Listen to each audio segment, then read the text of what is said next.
Të nderuar teleshikues të FX Media Televizion, do të jemi së bashku në këtë edicion informativ për zhvillimet e fundit. Kryeministri Edi Rama i ka paralajmëruar deputetët se nuk do të kenë një vend të sigurt në listën e mbyllur për zgjedhjet e ardhshme. Sipas tij, drejtuesit e qarqeve do të jenë të garantuar, ndërsa të tjerë duhet të luftojnë për një vend në listë. Rama theksoi se figura të reja do të përfshihen për të thellë ndryshime dhe freskinë në Partinë Socialiste. Kryeministri Edi Rama ka vendosur të jap një tjetër drejtim listës së kandidatëve për zgjedhjet e ardhshme, duke njoftuar grupin e tij parlamentar se deputetët aktual nuk do të kenë një vend të garantuar në listë. Duhet ta bëjnë ata që kanë më shumë eksperiencë dhe që kanë marrë më shumë nga votuesit dhe nga Partia Socialiste të parët. Patjetër që në listën e hapur do të ketë dhe plot të rinj, dhe plot të reja. Vetmi që do të kenë një vend të sigurt në listë do të jenë drejtuesit e politikë të qarqeve për të shmangur konkurrencën e pabarabartë dhe për të siguruar një strategji më të qartë në fushat. Rama theksoi se në listën e re do të përfshihen më shumë figura të reja, duke quajtur këtë një transfusion gjaku për partinë. Kjo është shumë e rëndësishme dhe nëse ka një gjë që ne na ka mbajtur gjithmonë në kal, është se kemi pasur gjithmonë kapacitetin të ndryshojmë, pa pritur që të na hedhin njerëzit në kosh, siç na hodhën 2005, që pastaj ne të fillojmë ndryshojmë. Që nga 2009 dhe deri më sot ne kemi vazhduar të ndryshojmë dhe kjo ka qenë dhe kjo është ADN-ja e Partisë Socialiste. Në mënyrë të papritur, Kryesocialisti la të hapur mundësinë që të mos kandidojë fare në listën e deputetëve, duke thënë se ende nuk ka marrë një vendim për veten. Kështu që kush është në listën e hapur duhet të jetë një garë shumë të barabartë. Ndërkohë që vendimin për veten time nuk e kam akoma të marrë plotësisht, se mund dhe mos janë fare në listë, duke qenë deputet i gjithë për detyrën që kam dhe për mos i zënë vendin askujt. Kjo është pak a shumë pamja sot, ndërsa për sa i përket deputet TV, po shkojmë drejt të njëjtit princip, por do shohim deri në fund si do materializohet të gjitha deputetet që kanë qoftë një mandat do të jenë në fushë. Për faktin se me sistemin e ri që kemi, gara është e balancuar, burrat garojnë me burrat, gratë garojnë me gratë. Dhe një gjë në fund fare. Rama e cilësoi datën 11 majit si një moment kyç për Partinë Socialiste dhe për të ardhmen e Shqipërisë në procesin e integrimit të Bashkimit Evropian. Dhe kjo është dritarja e hapur që Shqipëria nuk mund, nuk duhet dhe ne nuk do të lejojmë që ta humbë si mundësi. E vullnetit popullor për t'i dhënë mandatin e 4 të Partisë Socialiste me një mbështetje si asnjëherë më parë, në mënyrë që ne të mbyllim procesin dhe që të mos kemi asnjë luhatje, asnjë ditë të humbur, jo më të humbasim muaj, se nëse ne do humbasim muaj, dritarja do mbyllet. Ai argumentoi se Partia Socialiste është e vetmja forcë politike që mund të flasë me aleatët ndërkombëtar NATO dhe BE, ndërsa opozitën e quajti një kënet që nuk mund të ofrojë garanci për këtë proces. Nuk ka kapacitetet të tjera, jashtë kapacitetet të Partisë Socialiste që mund të flasin me botën sot, as me Europën, as me NATO dhe as me askënd tjetër. Nuk ka. Dhe pa u futur në Bashkimin Evropian, pa u bërë antar të Bashkimit Evropian, mbetet absolutisht shumë e rëndësishme dhe kush qeverisë në Shqipëri. Ky vendim vjen në një moment kritik për Partinë Socialiste, teksa gara e brendshme për listat e kandidatëve ka krijuar tensione mes deputetëve aktual dhe figurave të reja që synojnë të hyjnë në politikë.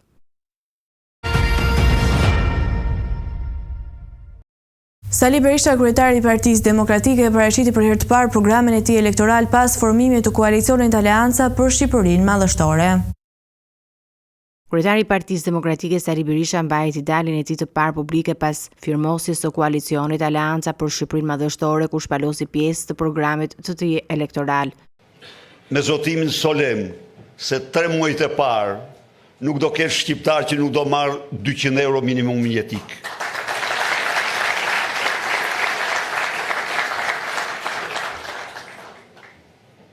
Dhe se rrogë minimale nuk do ketë në 500 euro. Dhe se rrogë mesatare nuk do ketë në 1200 euro. Po, zotëri, po s'ka gjë më. Do t'jetë as 100 artë me shtresë sa në Kosovë që e merr nga Durrësi dhe e shet 40% me lirë. Do jetë 7 lekë. Kaq. E ka me në të gjitha për llogaritjet. Mund t'jetë dhe me lirë, por unë po them 7 lekë. Për biznesin, do jetë 6 lekë. do jetë 3 herë më lirë. Pronar të përdjekurit brenda mandatit parë do të marrin çdo dëmshpërblim, çdo rikthim, çdo kompensim që ju takon.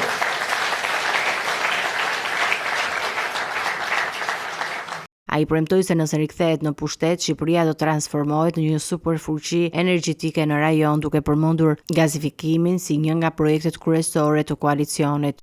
Që është absolutisht ëndra më e bukur e ditës dhe jo e natës, e çdo shqiptari, e çdo adhetari, e çdo njeriu punëtor, e çdo njeriu të lirë, e çdo njeriu me dite.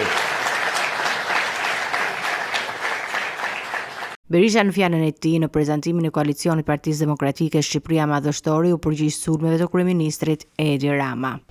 Paraqet Hardhuc, paraqet Zhapi, paraqet Bretkoca, Zhaba, dhe tani sfundi i kanë ngel në gojë kujtim, jepi ato musteqe ose bëj diçka me të se çmellet pas musteqeve tua burrë dhe kaptë.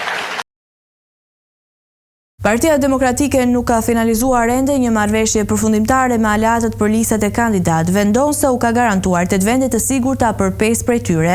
Pjesën më të madhe e merr Partia e Lirisë së Ilir Metës, e cila siguron 4 kandidatë në listën e PD-s. Lista do të kalojë për miratim në kryesi dhe Këshillin Kombëtar, përpara se të dorëzohet në KQZ, ndërsa sfida kryesore mbetet ruajtja e balancave mes 25 partive të opozitës. Partia Demokratike vijon negociatat përfundimtare për listat e kandidatëve me aleatët e saj, ndërsa ende nuk ka një marrëveshje të plotë. Në kuadër të koalicionit opozitar, Partia Demokratike ka garantuar aleatëve 8 vende të sigurta në listë, me Partinë e Lirisë të Ilir Metës, që siguron pjesën më të madhe me 4 kandidatë. Përveç saj, Partia Republikane, Partia Agrare Ambientaliste, PBDJ-ja dhe PDJ-ja kanë siguruar nga një vend secila në listën e mbyllur të Partisë Demokratike. Nga ana tjetër, Berisha ka zhvilluar primaret brenda Partisë Demokratike për të përzgjedhur kandidatët e tij, por mbetet e paqartë se si do të balancojnë rezultatet e këtyre primareve me kërkesat e aleatëve. Ai pritet të përfshijë edhe parti të tjera më të vogla në listë, megjithatë këto vende nuk janë të sigurta. Ndërkohë, në disa prej aleatëve të tij, Berisha ka bërë marrëveshje që lidhen me qeverisjen e ardhshme nëse opozita fiton zgjedhjet. Para se të dorëzohen në KQZ, lista do të kalojnë për shqyrtim në kryesinë e Partisë Demokratike dhe më pas në Këshillin Kombëtar, ku do të miratohen përfundimisht. Sfida më e madhe për Partinë Demokratike mbetet ruajtja e balancave mes 25 partive që kanë mbledhur rreth vetes, duke shmangur përçarje apo pa kënaqësi të mundshme. Në zgjedhjet e 11 majit që afrohet, Partia Demokratike duhet të menaxhojë me kujdes këto ekuilibra për të ruajtur unitetin brenda koalicionit opozitar.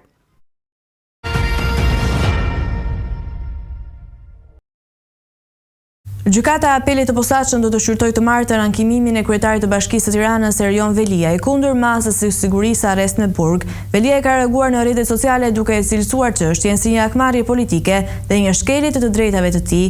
Ai ka akuzuar prokurorinë dhe gjykatën për veprime të padrejta dhe ka theksuar se do të mbrojë veten përballë gjykatës.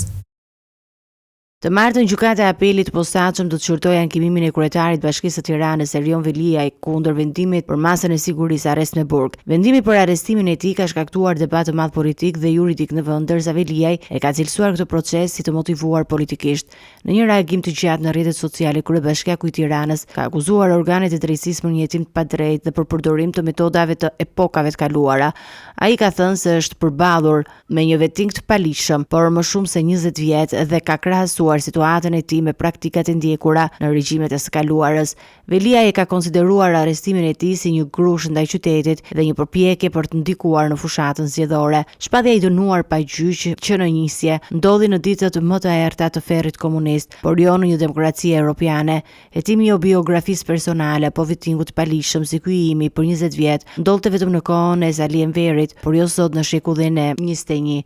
Kërkesa për pendes ende pa akuzë ngjan me gjyqjet popullore histerike të viteve 60, por jo në 2025. Persekutimi i familjes nga një noter, nga babi me pesa, pa merite, pa ligj, ndërtues në konflikt interesi, mund të jetë etaloni i reformës në drejtësi, lënja e kryeqytetit pra drejtim nga i votuar i njerëzve dhe me një të rënd të lapsit në mos grush shteti, grush ndaj qytetit, punëve të tij dhe votuesve të Tiranës, shteti me WhatsApp në ditë pushimi, nga militant të zellshëm të Saliut, soditues të Olcit, është fyerje ndaj reformës ku besuam të gjithë. Presioni ndaj dëshmitarëve duke i kujtuar burgun prindërve e fëmijëve u përket koordinatëve të një regjimi jo demokracisë. Prezumimi i pafajësisë është detyrim për standardet europiane dhe jo histori kolektive e banaqeve, portaleve dhe kundërshtarëve që me voti mundën 7 herë në Tiranë e vetëm me dhunë mund na heqin nga fushata. Seanca e së martës pritet të tërheqë vëmendjen e publikut dhe politikës, ndërsa mbetet për të parë nëse gjykata do ndryshojë ose do të lërë në fuqi vendimin për arrest me burg ndaj kryebashkiakut të Tiranës. Apeli i gjykatës së posaçme kundër korrupsionit dhe krimit të organizuar ka lënë në fuqi vendimin e shkallës së parë për sekuestrimin e pasurisë së Valbona Xoxhës, nënës Ariola Xoxhës. Vendimi u mor KDTH nga gjyqtari Engert Pollumbi, i cili konfirmoi masën e sigurimit pasuror. Ndërkohë, seanca për Ariola Xoxhën, e cila ka kundërshtuar sekuestrimin e llogarive të saj bankare nga SPAK, është hyrë për të mërkurën në orën 9:30. Për të njëjtën çështje, kryebashkiaku i Tiranës Erion Velia i ndodhet në paraburgim që prej 10 shkurtit dhe do të paraqitet në gjykatë më 11 mars për shqyrtimin e kërkesës së tij për masën e sigurisë. Gjykata e posaçme apelit ka lënë në fuqi vendimin për sekuestrimin e pasurive të Valbona Xoxhës, nënës së Ariola Xoxhës, duke konfirmuar vendimin e dhënë me 10 shkurt nga shkalla e parë e QKK-s. Vendimi u mor KDTH nga gjyqtari Engert Pollumbi, i cili e konsideroi të lishëm sekuestrimin e pasurisë së paluajtshme të saj. Ndërkohë, seanca për Ariola Xoxhën, bashkëshorten e kryebashkiakut të Tiranës Erion Veliaj, është shtyrë për të mërkurën në orën 09:30. Ajo ka ankimuar vendimin për sekuestrimin e llogarive të saj bankare nga SPAK, ndërsa gjatë seancës së kësaj të hëne, prokurori paraqiti akte shtesë mbi çështjen. Nga ana tjetër, kryebashkiaku i Tiranës Erion Veliaj ndodhet në paraburgim që për 10 shkurtit në kuadër të së njëjtës çështje. Ai do të dalë para gjykatës të martën në 11 mars, ku do të shqyrtohet ankimimi i tij ndaj masës së sigurisë arrest me burg. Vendimi që do të merret në këtë seancë pritet me interes të lartë, pasi mund të ndikojë në ecurinë e mëtejshme në procesin gjyqësor ndaj tij. Në gjykatën e Tiranës u shty seanca paravrake për vrasjen e 14 vjeçarit Martin Cani, pasi mungonte shoku i viktimës që mbeti i plagosur gjatë sherrit. Seanca paraprake për vrasjen e 14 vjeçarit Martin Cani, e cila ishte caktuar të mbahej në gjykatën e Tiranës, u shty për shkak të mungesës së shokut të viktimës, i cili mbeti plagosur pas sherrit të ndodhur në afërsi të shkollës Fanoli në Tiranë. Prindërit e Martinit, Angel dhe Floriana Cani, ishin të pranishëm në seancë dhe kërkuan që ky proces të zhvillohej me dyert të hapura për të treguar publikisht dhimbjen e tyre dhe për të nxjerrë një mesazh të fuqishëm kundër dhunës dhe tragjedive të ngjashme. Ema e Martinit u shpreh se kjo ngjarje tragjike duhet të bëhet simbol për fëmijët e tjerë në mënyrë që ata të kenë më shumë kujdes dhe të mos pësojnë të njëjtin fat. Ajo tha se edhe pse autori është i mitur, ky proces duhet të jetë i hapur për të gjithë dhe me ndihmën e transparencës të parandalohet një ngjarje e tillë që të ndodhë sërish. Seanca e ardhshme u caktua në 27 mars, ndërkohë që autori, gjithashtu i mitur, akuzohet për vrasje të një të miturin në rrethana cilësuese pas një konflikti të pasqyruar brenda dhe jashtë shkollës, që përfundoi me vrasjen e Martinit dhe plagosjen e autorit me ethikën që përdori gjatë ngjarjes.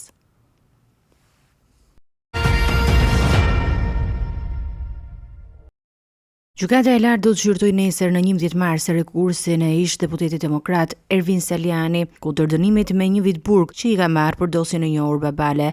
Seanca është caktuar të mbahet në orën 10. Saliani ka apeluar dënimin e dhënë nga apeli, i cili refuzoi kërkesën e tij për pezullimin e dënimit me 15 dhjetor 2024. Në këtë dosje, Saliani akuzohet për kallëzim të rrem në lidhje me një denoncim të bërë për Agron Xhafën, vëllain e ish-ministrit të Brendshëm Fatmir Xhafa, ku ai publikoi një audiopërgjim ku supozohej se Agron Xhafa ishte i përfshirë në një rrjet kriminal të trafikut të lëndëve narkotike. Saliani është dënuar së bashku me Albert Viliun, i cili pritet të vuajë 10 muaj burg, dhe gazetari Njetmir Ulldashi që do të kryej 100 orë punë komunitare. Çështja ka qenë shumë e diskutuar pasi përgjimi që u publikua nga Saliani nxiti shumë reagime dhe dyshime, por ekspertiza nuk arriti të vërtetonte me siguri identitetin e zërit të përfshirë.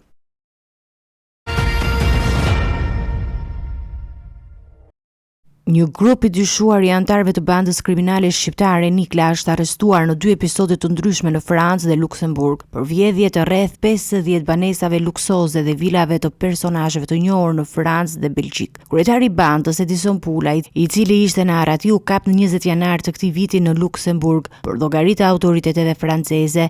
Ai kishte arritur të arratiste nga burgu i Trevisos në Itali në qershor 2022 dhe ishte kërkuar gjithashtu nga Interpol për një tentativë vrasjeje në Shqipëri. Vjedhjet të cilat dyshohen të kenë ndodhur mes qershori 2022 dhe shtatori 2024 kanë përfshirë një gamë të gjerë objektesh luksoze me një vlerë totale që kalon 1 milion euro.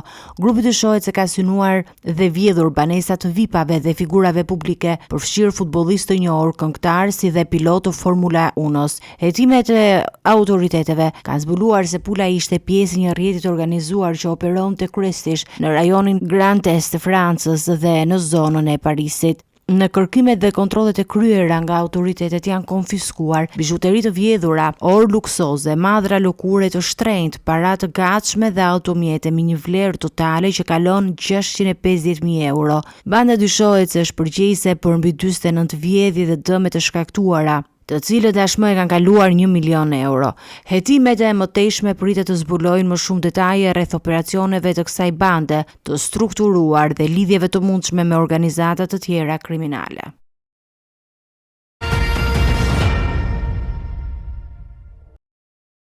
Kryeministri i Kosovës Albin Kurti ka deklaruar se qeveria e re pas zgjedhjeve të 9 shkurtit do të hiqet nga lëvizja vetvendosje. Ai theksoi se fillimisht duhet të përfundojë certifikimi i rezultateve, më pas do të nisin bisedimet për krijimin e shumicës parlamentare. Ndërkohë, kryetari i LVV-s Glauko Njuska ka theksuar se synimi është formimi i qeverisë me partitë jo serbe, ndërsa partitë opozitare kryesore, PDK, LDK dhe AAK, kanë refuzuar bashkëpunimin me vetvendosjen. Me 48 mandate nga 120, vetvendosja ka nevojë për lehat për të krijuar shumicën qeverisëse. Kryeministri i Kosovës Albin Kurti ka konfirmuar se ai dhe lëvizja vetvendosi do të udhëheqin qeverinë e re pas fitores në zgjedhjet parlamentare të 9 shkurtit. Në një deklaratë për gazetarët këtë të hënë, Kurti theksoi se procesi do të ecë sipas procedurave, duke pritur rezultatet përfundimtare, certifikimin dhe më pas nisjen e bisedimeve për formimin e shumicës parlamentare. Ndërkohë, numri i dytë i LVV-s, Glauko Njuska, ka theksuar në një intervistë për një media italiane se synimi kryesor i partisë është të formojë qeverinë me partitë jo serbe. Aktualisht në Kuvendin e Kosovës janë të rezervuara 10 vende për partitë jo serbe dhe po aq për partitë serbe. Megjithatë, Njuska ka theksuar se nuk ka shumë gjasa për një bashkëpunim me partitë opozitare të mëdha, si Partia Demokratike e Kosovës, Lidhja Demokratike e Kosovës dhe Aleanca për Ardhmërinë e Kosovës, të cilat kanë refuzuar çdo koalicion me vetvendosjen. Lëvizja vetvendosje ka fituar 42.27% të votave në zgjedhjet e fundit, duke siguruar 48 ulëse në Kuvendin me 120 vende. Kjo do të thotë se partia e Kurtit nuk mund të formojë vetëm me qeverinë dhe i nevojitin aleat për të siguruar shumicën e nevojshme për i 61 deputetësh. Negociatat për formimin e ekzekutivit pritet të jenë sfiduese, ndërsa mbetet për të parë se me cilat forca politike vetvendosje do të arrijë një marrëveshje për bashkëqeverisje.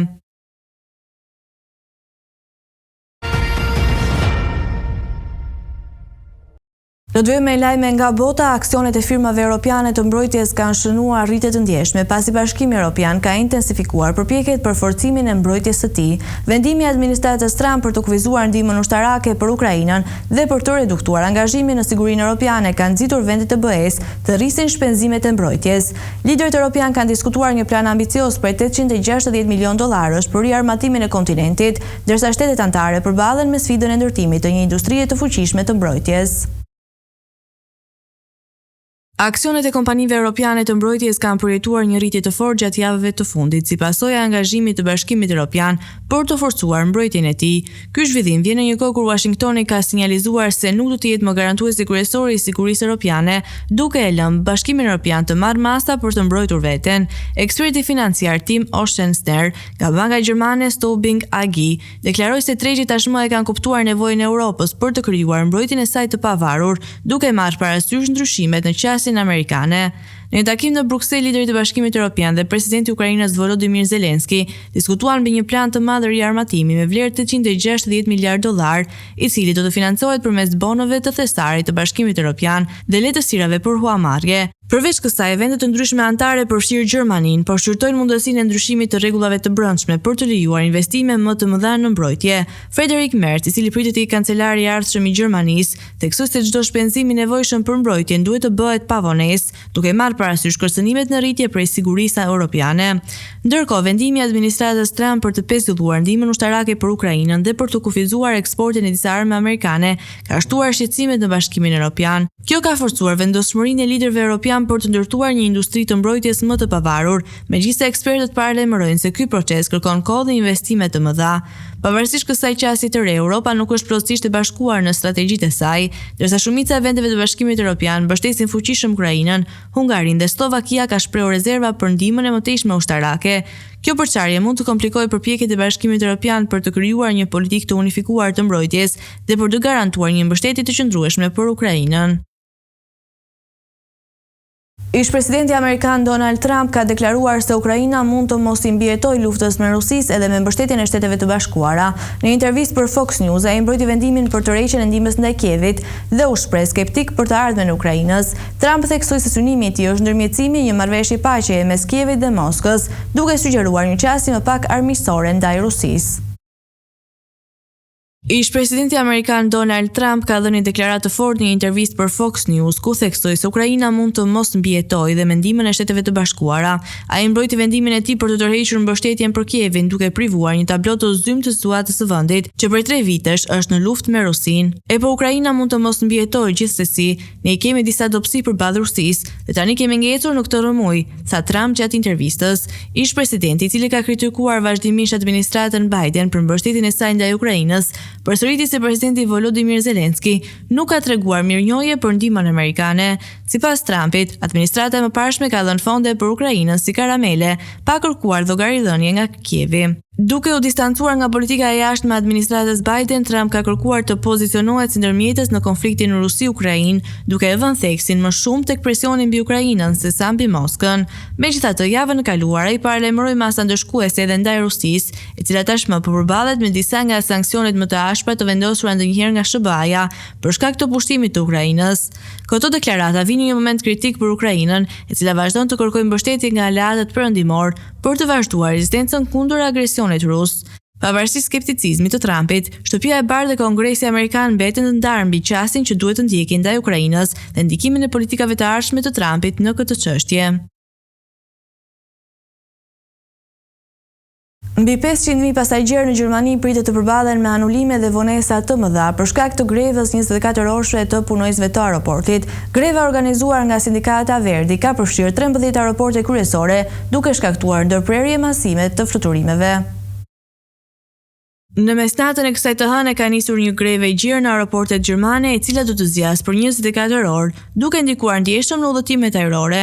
Sindikata Verdi ka organizuar këtë grevë si pjesë e negociatave për përmirësimin e kushteve të punës dhe arritjen e pagave të punojësve të shërbimit publik. Sipas raportimeve, më shumë se 500.000 pasagjerë do të preken nga anulimi i rreth 3.400 fluturimeve, ndërsa aeroportet kryesore si Frankfurt, Munich, Berlin dhe Hamburg do të përballen me pezullime të shumta të operacioneve të tyre. Aeroporti i Frankfurtit ka paralajmëruar ndikime të mëdha në trafikun ajror, ndërsa aeroporti i Berlinit ka vendosur të pezullojë të gjithë fluturimet për këtë ditë. Lista e aeroporteve të prekur nga greva përfshin Munichun, Stuttgartin, Frankfurtin, Köln, Bonn, Düsseldorf, Dortmund, Hannover, Bremen, Hamburg, Berlin, Brandenburg dhe Leipzig-Hall. Ndërkohë, greva e sektorit të sigurisë ajrore do të zhvillohet edhe në aeroportet Wies dhe Karlsruhe-Baden. Sindikatat kërkojnë një rritje prej 8% të pagave ose të paktën 350 euro më shumë në muaj, si dhe 3 ditë pushim shtesë për punonjësit. Pala punëdhënëse ka kundërshtuar këto kërkesa duke argumentuar se kostet do të ishte papërballueshme për komunat. Negociatat pritet të vazhdojnë më 14 mars, ndërsa një tjetër raund diskutimesh për sektorin e sigurisë ajrore është planifikuar për më 26 mars. Udhëtarëve u rekomandohet të kontrollojnë faqet zyrtare të kompanive ajrore dhe aeroporteve për informacion mbi fluturimet e tyre për shkak të anulimeve dhe vonesave të mëdha që pritet të zgjasin gjatë gjithë ditës.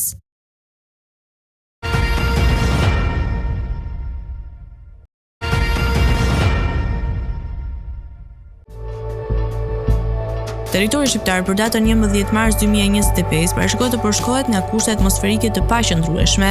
Sipas parashikimeve pritet një ditë me vranësira dhe rreshje shiu. Temperatura minimale parashikohet të jetë 7 gradë Celsius dhe temperatura maksimale parashikohet të jetë 22 gradë Celsius. Era pritet të fryjë me drejtim nga jugperëndimi me një shpejtësi maksimale 1 deri në 8 metra për sekond, çka do të bëjë të krijohen dallgëzime 1 deri në 3 ballë. Ndërsa temperaturat minimale dhe maksimale për disa nga qytetet kryesore të Shqipërisë do të jenë si vijojnë. Shkodër 11 deri në 17 gradë Celsius, Kukës 9 deri në 16 gradë, Peshkopi 7 deri në 14 gradë Celsius, Tiranë 10 deri në 18 gradë, Durrës 10 deri në 18 gradë Celsius,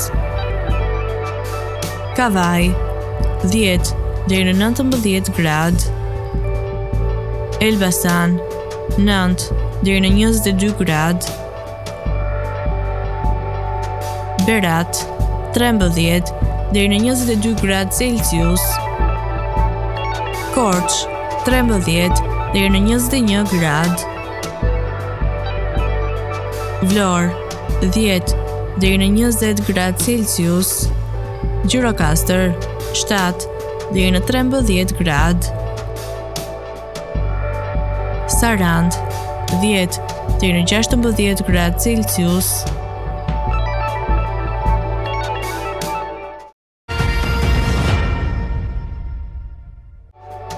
Territori i Kosovës për datën 11 mars 2025 parashikohet të përshkohet në një mot i paqëndrueshëm, e gjithë ditë do të jetë mbushur me vranësira dhe rreshi shiu. Sipas parashikimeve, temperatura minimale do të jetë 3 gradë Celsius, ndërsa ajo maksimale parashikohet të jetë 17 gradë Celsius.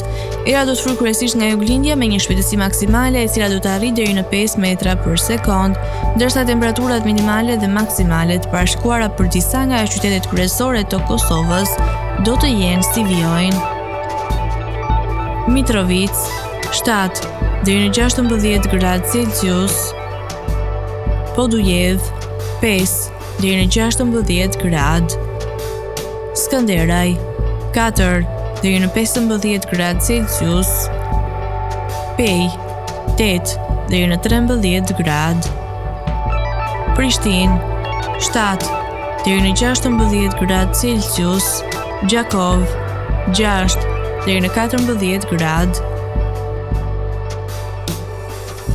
Malishev 7 deri në 14 gradë Celsius, Gjilan 3 deri në 16 gradë, Ferizaj 5 deri në 17 gradë Celsius, Kaçanik 6 deri në 15 gradë, Suharik 7 deri në 16 gradë,